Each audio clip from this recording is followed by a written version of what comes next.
안녕하세요. 이학권의 시사 칼럼입니다.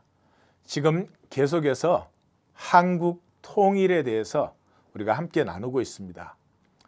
어떤 통일을 해야 되고 통일을 어떻게 이루어야 되는지가 중심이 잡히지 않으면 한국은 이 문제로 말미암아 외교 관계가 대중, 대일, 대러, 대미 가장 중요한 외교 관계 자체가 굉장히 그 일관성 없이 흔들리게 됩니다.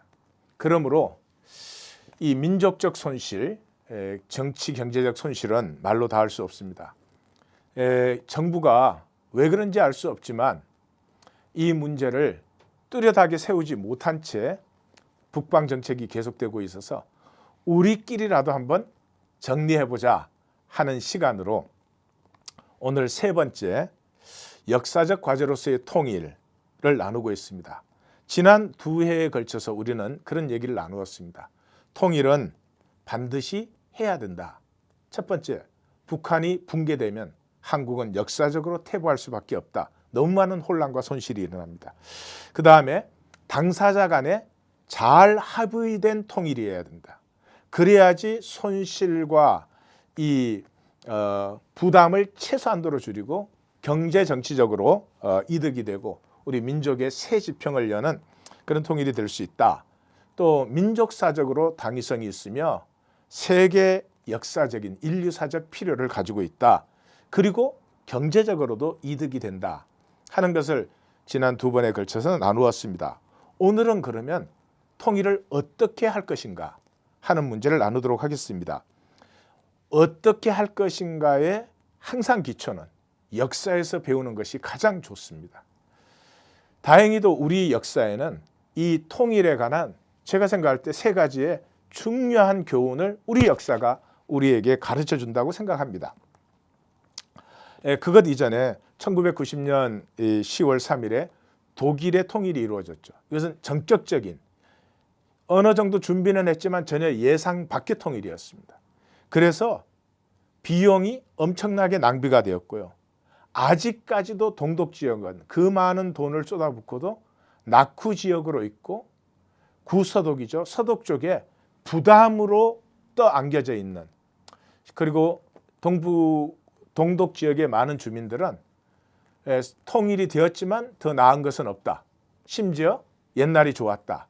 라고 하는 사람들도 아직까지 많은 이유는 이것이 너무 갑자기 전격적으로 이루어진 통일이어서 그렇습니다. 그래서 우리는 그런 통일은 이루어져서는 안 되고 우리가 연구하고 충분히 합의하고 양쪽이 협조 아래 단계적으로 진행되는 이런 통일을 가꾸어야 된다. 자, 그것을 위해서 어떻게 해서는 우리 조상들에게 배우면 될 것 같아요. 제일 첫 번째 교훈은 신라 법흥왕입니다. 법흥왕은 잘 아시지만 신라의 통일을 이룬 명군이십니다. 명군인데 이 법흥왕 때 그 신라의 남쪽 부분을 차지하고 있던 가야국 금관가야라고 그러죠. 금관가야의 10대 왕 김구해가 투항을 해옵니다. 그러니까 신라에 이 자기 나라를 바치겠다 그렇게 하는 것인데 이 가야국은 굉장히 상당히 발전되었고 명문 국가입니다.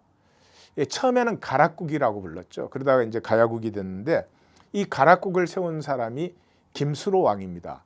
이 김수로 왕의 부인이 인도 공주였습니다.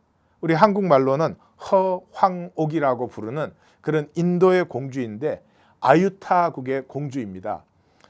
그동안에는 우리가 국사를 제대로 공부를 안 해가지고요. 그 시절에 어떻게 인도에서 왕비가 와 이렇게 해가지고 좀 무시하고 있던 것인데 최근에는 이제 고고학적 발견을 많이 해가지고 5.16이 일어난 것보다 더 확실한 역사적인 이제 사건이 되었죠. 도착한 날짜까지 우리가 정확하게 합니다.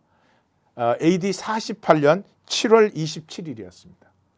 그 당시 16살의 공주가 약 20명의 그 사람들을 거느리고 도착을 해서 김수로 왕과 결혼을 한 것입니다. 이건 이제 삼국유사에 기록되어져 있고 이 아유타국이라고 하는 것은 현장 법사가 그 대당사였기 그 당을 지나서 인도에 방문하고 돌아와서 그 지은 그 책에 이 아유타국이 등장하고 있습니다.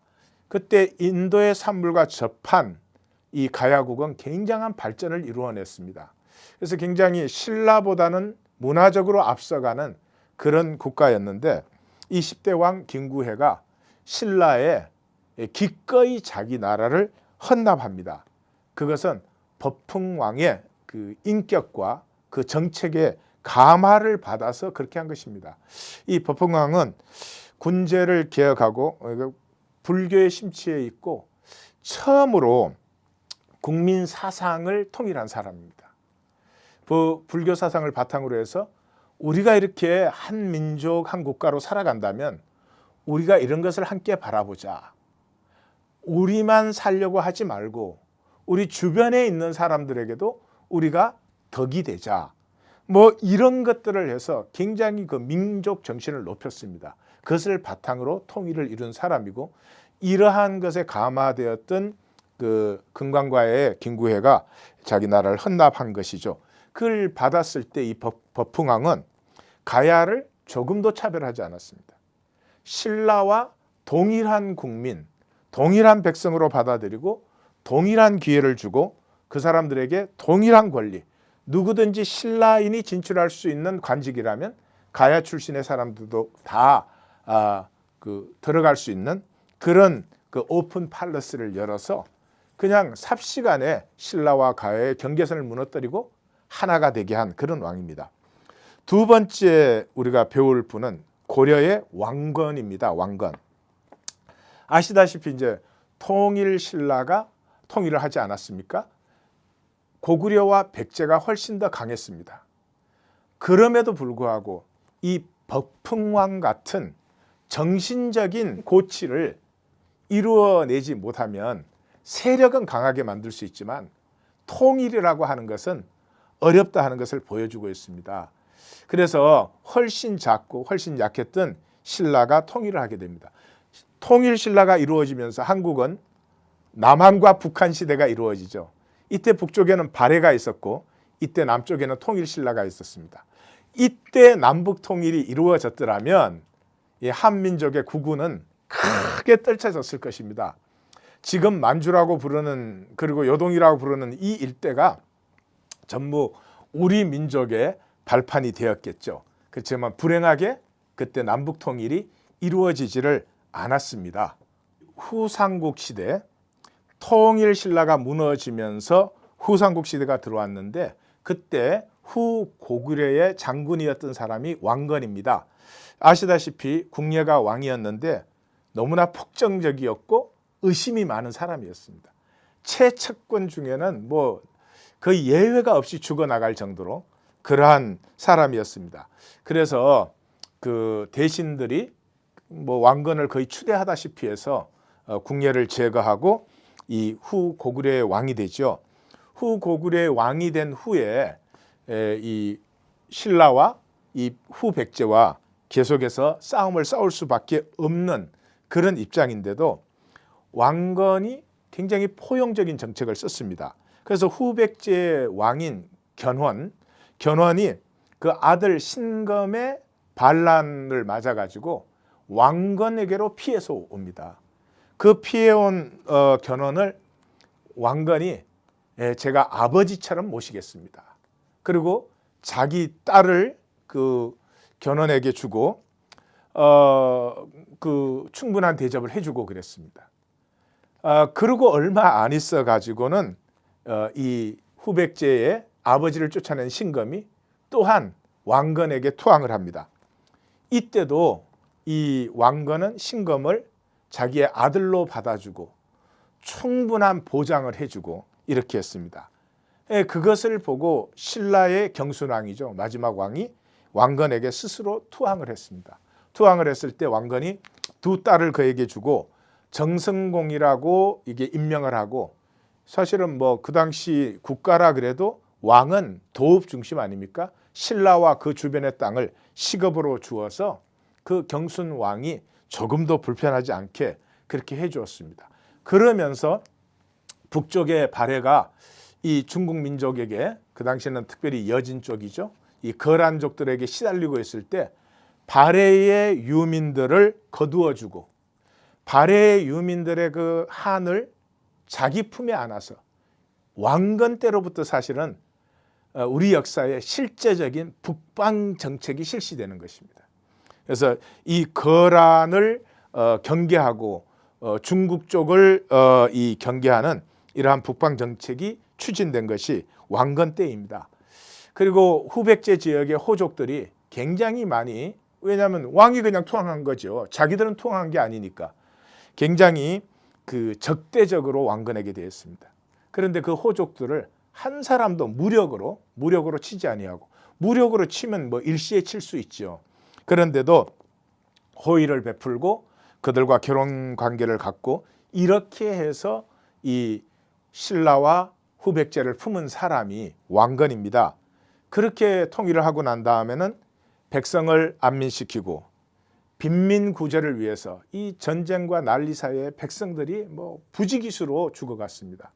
흑창이라는 것을 만들어서 빈민을 구제하는 사업을 하고 세금을 대폭 낮추고 거란과 중국에 대해서 견제하는 북방 정책을 세우고 이렇게 해서 고려라고 하는 한 새 나라를 출발을 시킨 것입니다.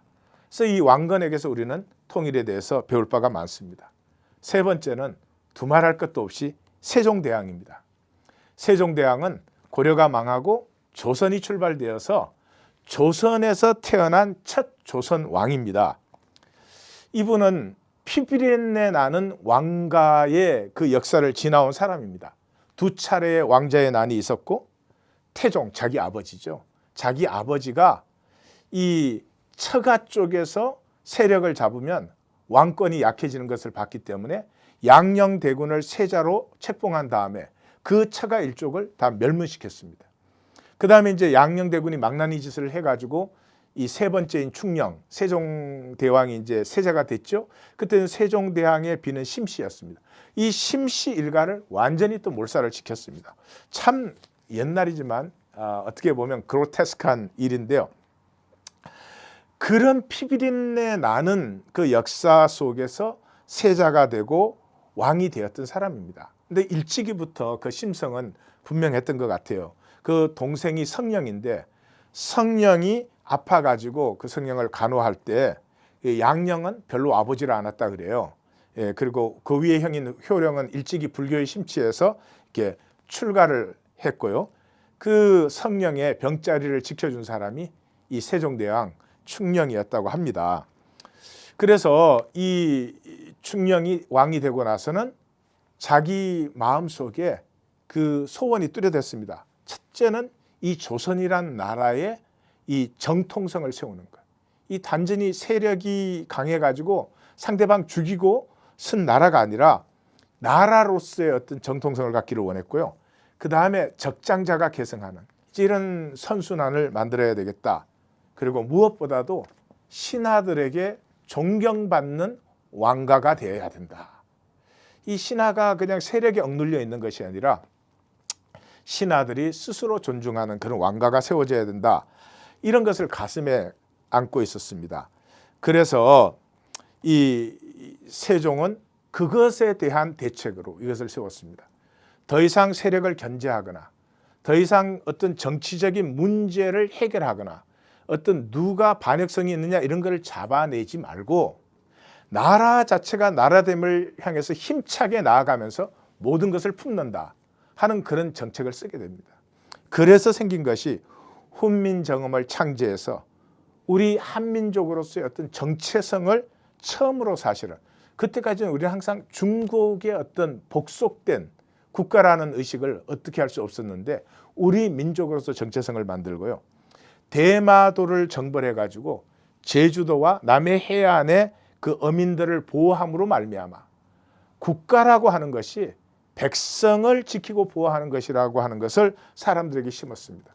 집현전을 세워서 정책 연구기관을 세움으로 말미암아 어떻게 하면 백성들을 더 잘 살게 할 수 있는지 현재 있는 문제들을 어떻게 해결할 것인지 이런 것에 국력을 집중을 시켰습니다. 그 결과로 학문이 진흥되고 음악 체계가 세워지고 법전을 만들어서 이 법제도를 안정시키고 농사직설이라는 것을 만들어서 백성들의 그 살림을 도와주고 해식에 물식에 처국에 이런 것들을 만들어 가지고 백성들에게 정보를 제공함으로 말미암아서 백성들의 농사와 그 삶을 조금이라도 더 안정시키고 또 무기를 개발하고 또 있는 무기를 새롭게 개량을 해가지고 국방을 안정시키는. 그래서 옳다 그러다 누가 위협자냐 이것이 아니고요. 이 나라가 어떤 나라가 돼야 된다 하는 그것에 국력을 집중시키고 지도력을 집중시킴으로 말미암아서 전체를 품어 안아서 세종 때 드디어 조선은 한 국가로서의 진정한 의미와 면모를 갖게 된 것이죠. 저는 이 세 사람에게서 우리의 통일을 배워야 된다 그렇게 생각합니다. 다음 시간 계속해서 보겠습니다. 지금까지 이학권의 시사 칼럼이었습니다.